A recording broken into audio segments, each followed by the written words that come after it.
Joining us this morning in the Social Policy Initiative Executive Director, we have Isobel Frye. Good morning. Good morning, and good morning to your listeners. Isobel, can you elaborate on the key principles behind the Social Policies Initiative proposal for a wide-scale introduction of a universal basic income in South Africa? Absolutely. And it's very fitting to have this conversation on Budget Day. The point is that the economy of South Africa for the last 3 decades, if not before, has been shedding jobs for a variety of reasons.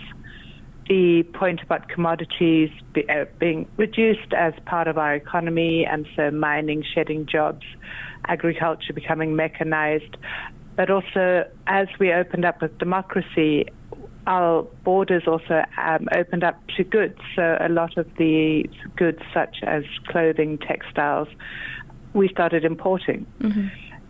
As South Africa, we do not have an economy that is sufficient to employ the number of people who are outside of the labor market. So currently we're looking at about 12 million adults who are willing and able to work and for whom there are no jobs. And I think that's the point that a lot of people are not able to comprehend, is that people look at unemployed people and think they're lazy, they're not looking hard enough for a job, they don't want a job. And they place the burden of unemployment on the individual. But structurally, South Africa cannot employ that number of people. The idea around a universal basic income, and it's an idea that has been researched and implemented in a number of developing and developed countries across the world, is that our economy has shrunk to such an extent that there's no oil to keep the cogs going. If we helicopter in money, instead of putting it to big infrastructure projects, which benefit some construction companies and a few poorly paid workers, we should helicopter it into the hands of every person in this country and activate them as economic agents, whether they want to be running their own SME or supporting their neighbor who's selling data, et cetera, but really to bring in a whole rebirth to the South African economy, and so build from the bottom up rather than waiting for some trickle down, which usually gets captured by an elite, and that the real value doesn't go down. So it's a revolution of the economy, in effect. Now, the strategic position paper emphasizes viewing the universal basic income as an economic stimulus rather than solely a poverty reduction program. Could you explain this perspective and its implications, especially taking into consideration South Africa's current economy? Absolutely. It's a change in our own thinking, which has happened through successive work with data and econometric modeling.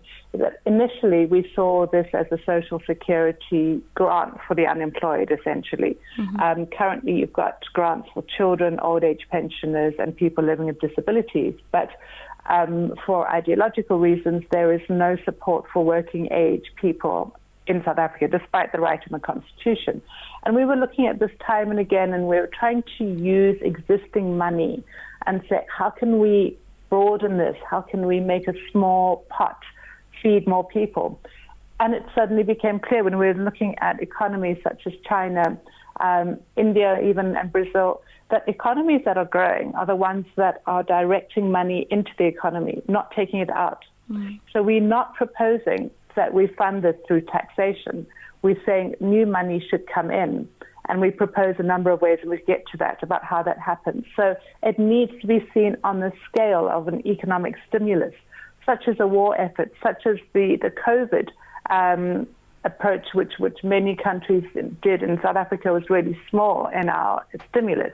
So it's a stimulus to the economy, to get the economy going, and the size and the shock of this stimulus needs to be as large as the problem. In South Africa's unemployment is highest in the world. Our inequality is highest in the world. That speaks of a deeply dysfunctional economy. We see it on a day-to-day basis, and we think that it's just usual, but it's not. It's highly abnormal. and it will not solve itself if we just give piecemeal assistance to people on the margins of the economy. We need to bring the 12 million on the margins of the economy into the core of the economy and start seeing that stimulating and so self-financing itself. That's what we talk about as well, is the increased additional consumption will lead to more of that. It'll also lead to greater stimulation, GDP growth of up to 5.6%, an additional 2 million jobs. Government's predicted that they'll be able to create about 700,000 jobs over the next 3 years. That's nothing. That doesn't address the 12 million unemployed, let alone the 800,000 people who come into the labour market every year. From our modelling, we've demonstrated that an investment into the hands of every person, taxed back from the rich, will have an economic stimulus of the scale that we need to solve our problem.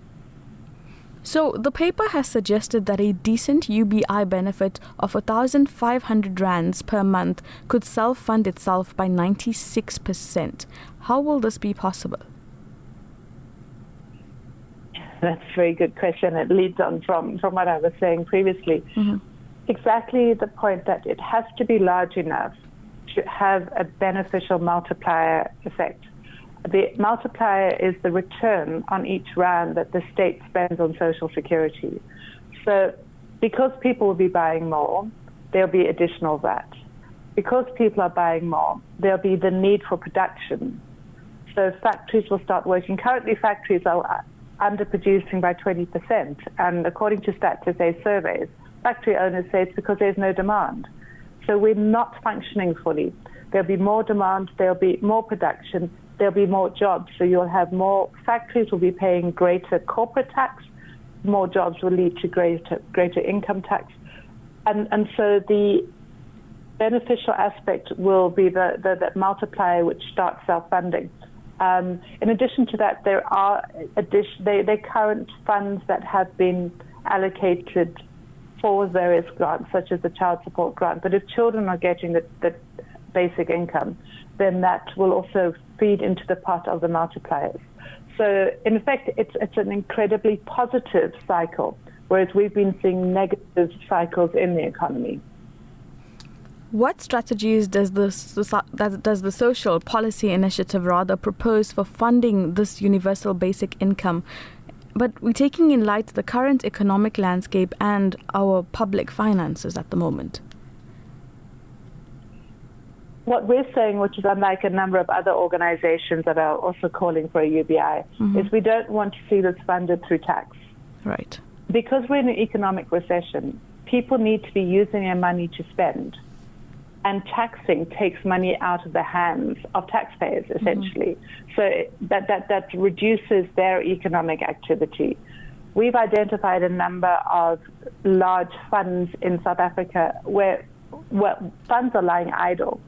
So the Public Investment Corporation, the Government Employees Pension Fund, even our reserves, our exchange reserves, are completely overfunded. The Unemployment Insurance Fund is overfunded to the tune of 105 billion rand.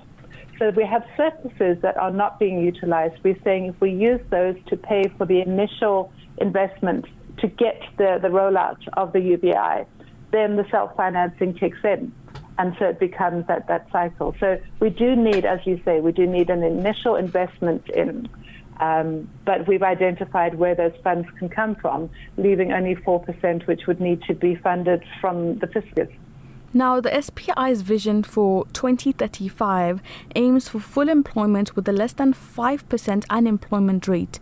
Do you think that's achievable, as just yesterday, Stats SA revealed that the unemployment rate is sitting at 32.1%, which is an increase of 0.2 of a percentage point? So what we've seen over the last 20 years is an increasing level of unemployment. If you look, for instance, at structural unemployment, long-term unemployment, people who've been unemployed for a year or more, that's increased in the last quarter. So that's sitting at about 77%. So once you've lost your job and you've been unemployed for a year, globally, the possibility of being re-employed is very low. What we're saying is, because of the concerted effort of spending, there are so many ways in which you can have link-ins to creating jobs.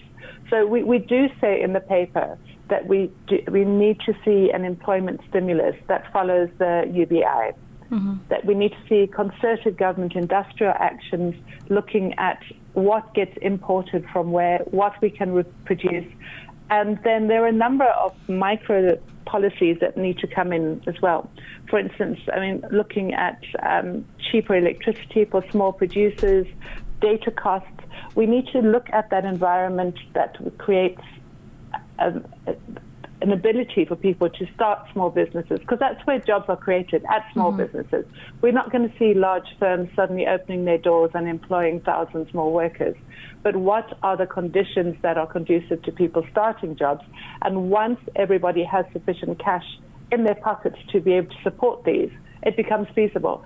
The incredibly high failure rate of SMMEs in South Africa is to a very large degree responsible down to the fact that you don't have customers, because over half the population in South Africa is living in poverty. So you don't have disposable cash to support the neighborhood ventures.